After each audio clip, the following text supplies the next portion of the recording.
Okay. It's time. This is something that I have been wanting to do for a very long time, and I'm gonna try to make the production quality on this as good as possible. So this is the first installment. And this is episode 1, how to learn stacking. The way that I like to think about stacking, and you can kind of think about this in an individual, like for an individual placement, is that there's 3 levels to learning a placement. You have recognition, vision, and execution. So recognition is like being shown a placement, and you see the board and you see the pieces being placed, and you're like, oh yeah, I've seen that before. Vision is being shown a board and pieces and not being told where to put the pieces, but you can figure out the move. That's vision. And then execution is doing it in a real game, so putting it all together. So first, we're going to go over recognition. So you're never actually going to learn every placement. So if you look, beta Tetris table ace, which is a kind of a representation of every board that you could ever see. It has 3.5 billion boards. If you multiply that by the amount of pieces you get, if you tried to learn every placement, you'd have to learn 142 billion placements. That's not possible. So what you want to do is expose yourself to as many of these placements as possible to create generalizations. And the best way to get better at recognition is to watch games. This is just the best way to do it. You're going to see players do placements that you've never seen before, and you're going to get better. You're going to learn. And when you're watching games, there's kind of a almost a dichotomy where should you watch new games or old games? As you can see, we've got some more newer gen players and then good old dog and cheesefish. And I think that you should watch both. I think that newer games, obviously the players are better, so you should watch them. But I think there is value in watching old games too. And why would this be? You might be like, oh, what? Like the players are obviously better in new games, so they should stack better. So why would you not just watch new games all the time? And the reason is top rollers stack well, not optimally. So what do I mean by this? If you look at this placement here, this is dog. He is in the finals. I guess you can't really tell, but he's in the finals. This, putting the Z piece here, this is the correct move to make. He should make this move. However, it's not the most optimal placement. If you plug it into an engine, it'll tell you it should go in columns 5 and 6, and you should do a T-spin. But you are not going, like, you are not going to do this. You should not do this. But if you really want to learn the most optimal placements, then you should be watching older games.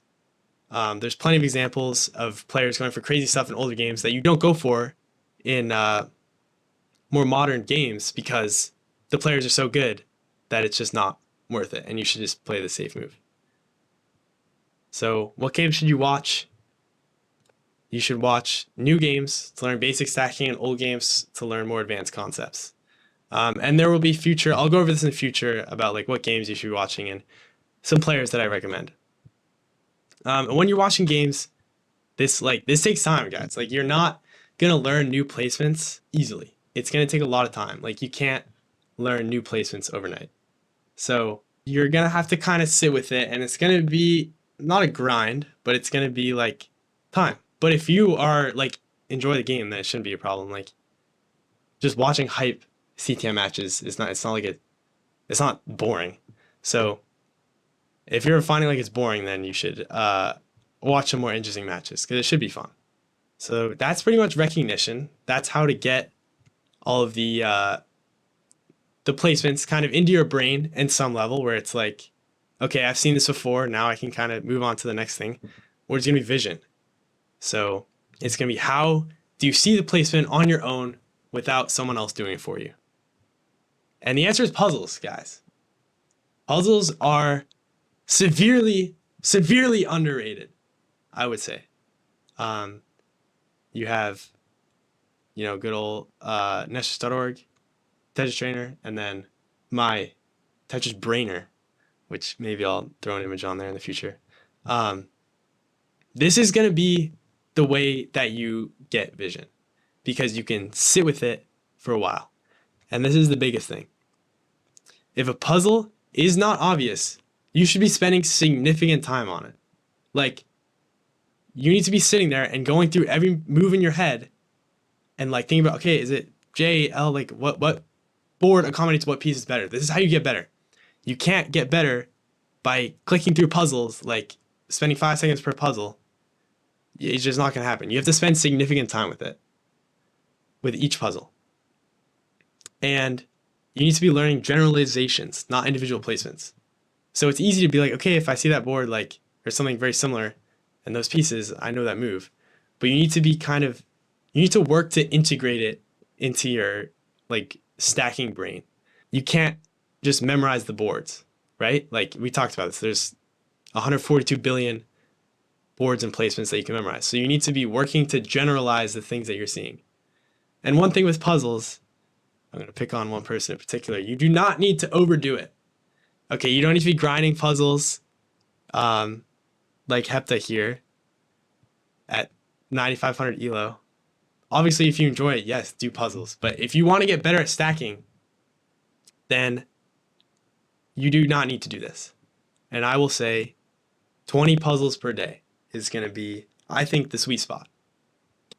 Where it doesn't take too long. I feel like people play Tetris for a long time. And I think doing something like taking, 30 minutes off and then doing 20 puzzles can be very productive. Or do them like on the bus. You can do them on your phone. Get Greg Trainer on your phone. That's like one of my favorite things to do is you can just do them like wherever. It's pretty fun. And you don't need to do a lot. 20 is like good. You're going to see 20 different boards and you're going to think 20 different times and you're going to get better. It's a slow thing. It's a slow burn. But if you are consistent, then you will get a lot better. So now we have covered vision. So you now can see the placements if you're given enough time, but you still need to learn the muscle memory, which I think is a big thing that's not talked about that much, is you need to learn the muscle memory for these placements. And you just have to play the game and find your style. So I'm going to show you a clip here that I think is very fun. I don't know why I paused. So as you can see, Sodium here,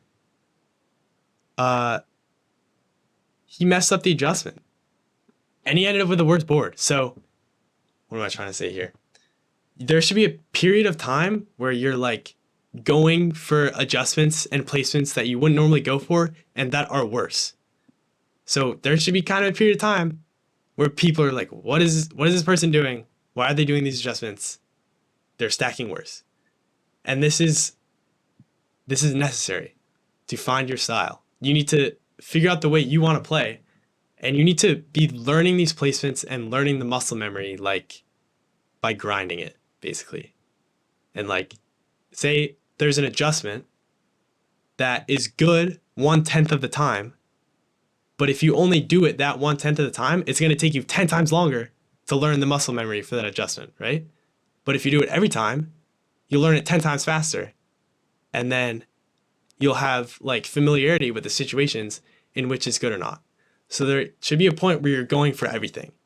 There should be kind of like a period in your stacking. And then kind of a bonus game review section here. I think when you're reviewing games as a way to get better at stacking, you need to be very careful. And the reason I say this is because people like to go through games, and I'm very guilty of this, and they'll be like, okay, oh, this move was bad. I won't do that next time. And you can't do this. Like, it's so hard to fix errors where it's like, okay, yeah, sure, maybe if you see that board and those exact pieces again in like a million games later, yeah, maybe you won't make that placement. But when you're going through game reviews, you need to be searching for patterns. And this goes back to learning generalizations with the puzzles. You need to be looking for stuff that you're consistently doing wrong. rather than like single placements. And even if it is a single placement, think about what was going through my mind at that time. Why did I do what I did? And why was it worse? And how can I do better next time? And I think thinking about like what you're thinking about in game is very helpful. So, for example, I don't know, be like, okay, I was worried about my left here. And then you can kind of rewire your brain and be like, okay, in that situation, you don't need to be worried about your left and you need to be worried about Tetris readiness or something like that. So, this is something that you should do. I think game review is very helpful, but you just need to be careful. And then lastly, stacking is more fun when you're doing it with other people, guys. Like I have a Discord that I'm starting. The stacking channel in CTM is good. Just whoever wants to do puzzles with you, stuff like that. Like this stream, it's gonna be every Tuesday. Like it's way more fun when you aren't doing it alone. So as much as possible, I would say get some friends together and like talk about stacking and do whatever what you want to do and like nerd out about it. And it's gonna be a lot more fun if you do it that way. So it's always more fun to do these things with friends.